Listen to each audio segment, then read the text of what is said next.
Beekumsi tokko isa qabaachuun milkaa'ina daldala keetii mirkaneessu. Maali yoo siin jaan? Maali jettee deebista? Namoonni hedduun hariiroo, kalaqa akkasumas beeksisa jechuu malu. Garuu dhugaan jirtu akkasii miti. Dandeettii madaquuti. Warra madaqeetu bakka hojiittis daldala keessattis gararree jira.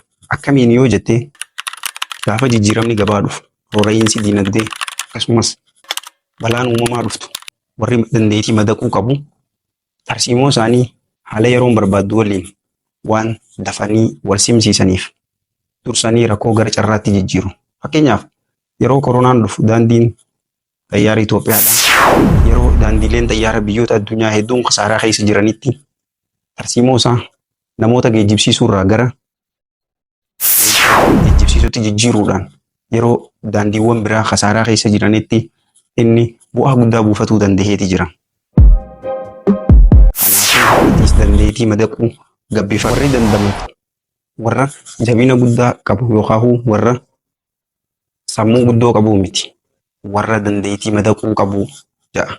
Charles Darwin. Nu hordofuun dagatinaa horiif hormaatan dhabinaa nagayaan naa tura.